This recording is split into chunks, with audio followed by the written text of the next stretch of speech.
Les travaux du pôle de loisirs Nerpic à Saint-Martin-d'Air vont pouvoir débuter. La métropole et le développeur du projet Apsis viennent de signer une convention pour la mise en œuvre de clauses sociales dans les marchés. Ces 4 garçons dans le vent partiront samedi de Grenoble pour parcourir 8000 km à vélo, 9000 en train et 10 000 en bateau pour promouvoir à travers l'Europe et l'Asie les fortes valeurs écologiques qui les animent. Et puis le CNR 114 fête ses 10 ans. Ce dispositif porté par le CHU Grenoble-Alpes permet aux personnes sourdes et malentendantes de contacter tous les services de secours. Bonsoir à tous, ravi de vous retrouver dans ce JT du vendredi 24 septembre 2021, toutes les heures à partir de 18h, l'essentiel de l'actualité du Grand Grenoble. Faites vos courses, rien ne voit plus. Cette fois, c'est la bonne. D'ici un peu plus de 2 ans, un nouveau pôle commercial et de loisirs devrait voir le jour sur le territoire de la métropole. Installé sur les anciennes friches du même nom, le projet Nerpic verra ses premiers coups de pioche avant la fin de l'année. Des travaux qui s'inscriront dans le PLI, le plan local pour l'insertion et l'emploi. Lina Badreddine. Il aurait dû ouvrir en 2020. Puis en 2022, mais c'est finalement fin 2023 que le projet Nerpic devrait voir le jour. 4,5 hectares de lieux de rencontre et de vie à ciel ouvert, avec 86 commerces, 20 cafés-restaurants, un pôle loisirs, 600 places de parking pour les vélos, un Fab Lab, bref, une ville dans la ville de Saint-Martin-d'Air. Nerpic va apporter une dimension de centralité, donc on avait vraiment à Saint-Martin-d'Air un besoin d'avoir des lieux d'animation, un besoin de pouvoir avoir des restaurants, parce qu'en fait on était sous-doté à Saint-Martin-d'Air, donc ça va effectivement changer le visage de Saint-Martin-d'Air. Près de 15 ans de procédures administratives et de batailles judiciaires ont été nécessaires avant de pouvoir acter définitivement la réalisation du projet. Plusieurs fois, des recours ont été déposés par les habitants. À chaque fois, ils ont été rejetés, les opposants ont finalement renoncé et les travaux peuvent commencer. On est d'ailleurs en relation avec ces requérants, avec lesquels on a initié une discussion constructive et positive, et qu'on va poursuivre. Et donc, comme ce sont des Martinairois et des Martinairoises, qu'ils ont des idées, parce qu'ils les ont exprimées. Alors, il y en a certaines qui ne vont peut-être pas être possibles de les prendre en compte, mais d'autres qui m'ont paru intéressantes, et donc on va poursuivre le dialogue. Le projet va permettre au total la création de 2100 postes attribués en priorité aux entreprises locales et aux demandeurs d'emploi. Grenoble-Alpes Métropole a signé avec le promoteur Apsis une convention pour l'emploi de 29 équivalents temps plein en insertion. Donc là, vous êtes déjà sur plusieurs centaines, voire parfois milliers d'emplois liés à la construction, parce que c'est un gros chantier. Et puis ensuite, vous aurez la phase d'exploitation du projet Nerpic. Donc c'est toutes les personnes qui seront employées dans les équipements, dans les commerces, dans les restaurants. Et là, nous parlons en tout et pour tout sur cet ensemble de près de 2000 à 3000 emplois. La finalisation de ce projet devrait être une aubaine pour la deuxième ville du département par son nombre d'habitants, qui est aussi celle ayant l'un des revenus les plus faibles par habitant. Le coût estimé de ce chantier, 250 millions d'euros. La députée de l'Isère, La République En Marche, Émilie Chalas, est l'invitée du QG politique cette semaine, notre nouveau rendez-vous politique, présenté par Thibault Leduc. L'ancienne candidate à la mairie de Grenoble a réagi à l'aménagement des places aux enfants par la ville, des secteurs où les voitures ont été bannies. Elle s'est montrée très critique. Je suis allée voir, comme tous les Grenoblois qui peuvent aller voir. Et qu'est-ce que j'ai vu? Et d'ailleurs, une convention va être passée à ce sujet avec la métropole lundi en conseil. On dépose la signalétique de voirie, on enlève les trucs, des panneaux pour les voitures, si vous voulez. On met des nouvelles signalétiques pour dire que c'est interdit aux voitures. On pose des bancs en bois, on fait de la peinture au sol, et voilà. Et vous savez pour combien? Le tout pour 5 000 € à peine par rue. Un budget global de 80 000 €. Vous croyez que c'est ça l'aménagement public? La qualité de vie, l'enjeu de la fraîcheur, de la modernité. Mais bien sûr, c'est nul, c'est ni fait ni à faire. Moi, ça me fait penser à Valérie Damido. Pardon, mais c'est de dire, quand on fait du homestaging, c'est-à-dire que pour moins de 5% du montant total, on vous refait un truc qui a l'air tout neuf. Ben là, c'est pareil, on a repeint sur une tapisserie mal collée, quoi. Enfin, franchement, c'est pathétique. Ça ne durera pas, c'est moche. Le QG politique, c'est à suivre ce vendredi à 21h15, samedi à 13h et dimanche à 19h. L'énergie, l'eau, l'environnement, après les avoir étudiés à l'NC3, l'école d'ingénieurs grenobloise, Sangor, Elliott, Emilien et Elliott vont baigner dans ces éléments pendant plusieurs mois pour des milliers de kilomètres à travers 2 continents et plusieurs moyens de transport, le moins polluant possible. Avant cela, il a aussi fallu suer pour trouver des partenaires pour financer le projet. Mais demain, ils mettront le premier coup de pédale. Arthur Glory. 8000 km à vélo, 9000 en train et encore 10 000 en bateau, c'est le pari fou que se sont lancés 4 étudiants grenoblois. Une aventure de Grenoble à Pékin, baptisée Pékin sans stress, en référence à l'émission Pékin Express, mais sans pression. On s'apprête à faire 2 mois et demi de vélo jusqu'en Turquie et ensuite on veut prendre un bateau à Izmir en Turquie pour aller jusqu'en Asie du Sud-Est, pour faire une mission solidaire là-bas. Et une fois arrivé en Asie du Sud-Est, on veut remonter jusqu'en Chine pour prendre le transsibérien. Ça nous amène à début de l'été 2022 et on a 3 mois de vélo pour revenir en début septembre, donc entre Moscou et Grenoble pour reprendre nos études. Et pour y arriver, les 4 amis ont mis les bouchées doubles. Depuis juillet, ils s'acharnent à faire plus de 100 km de vélo par semaine, mais le plus important de la préparation a été de prendre des conseils.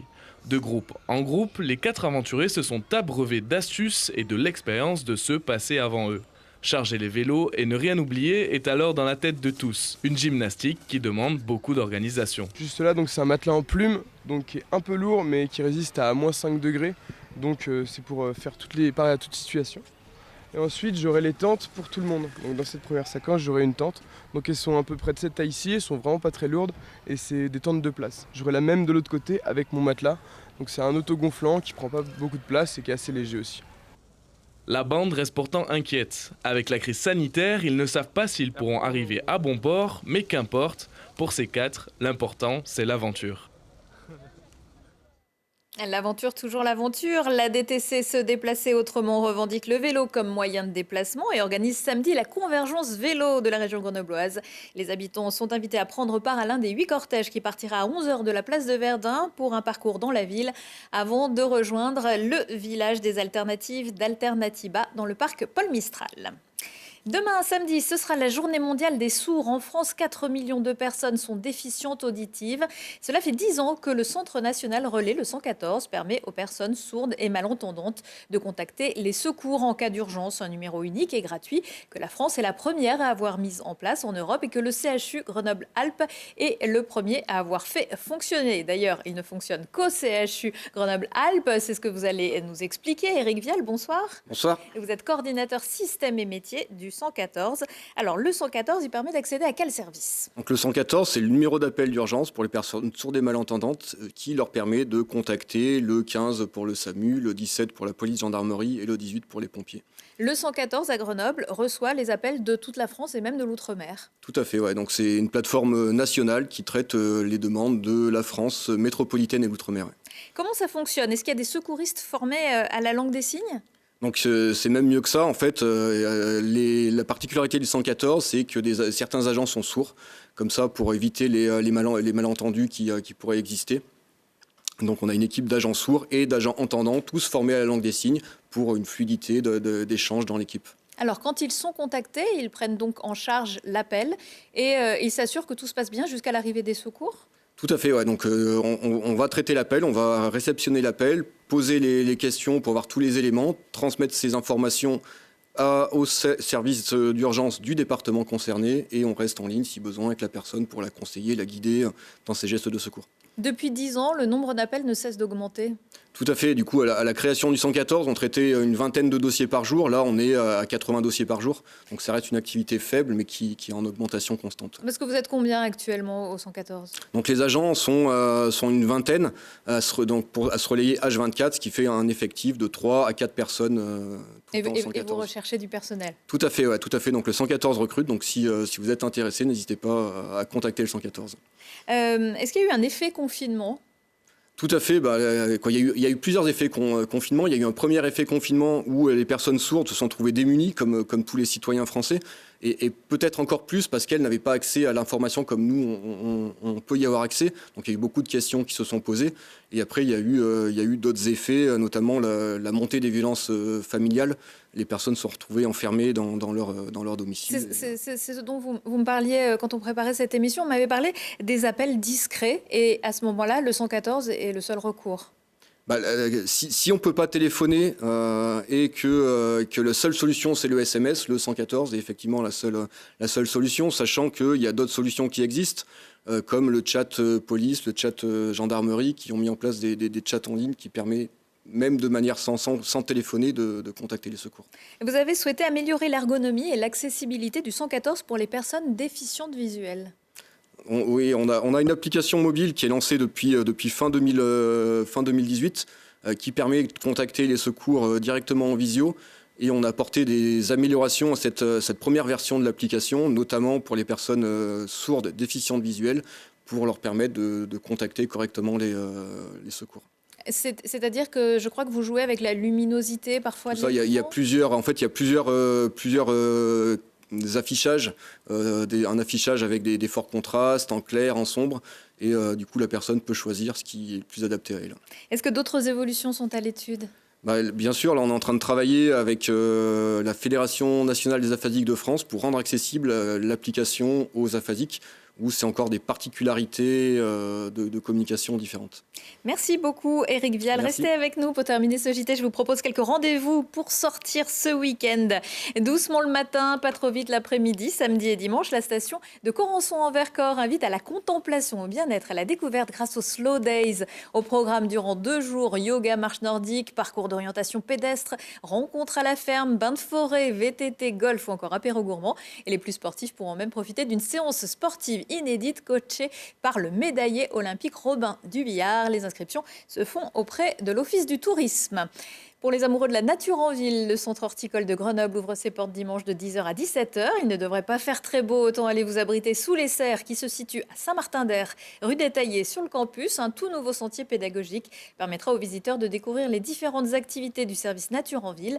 Le centre produit environ 300 000 fleurs par an. Des ateliers, rencontres avec une bergère et ses moutons, conférences et lectures seront également proposés durant cette journée. Et puis Debout les filles, c'est un plateau d'humoristes 100% féminins qu'accueille samedi soir le Théâtre en rond de Sassenage. Des comédiennes, musiciennes, auteurs, chroniqueuses pour un show enlevé mené par Nicole Ferroni. Sur scène également Marie Reynaud, Christine Bérou, Laura Domange ou Anaïs Tempère-Breton qui avait gagné le prix du public du festival Au Rire, etc. à Grenoble en 2017. C'est la 2e saison de Play Stand Up avec des extraits de One Woman Show et des sketchs inédits écrits pour l'occasion. Prochain rendez-vous avec l'actu dans 1 heure et en replay sur telegrenoble.net. Belle soirée et excellent week-end à tous.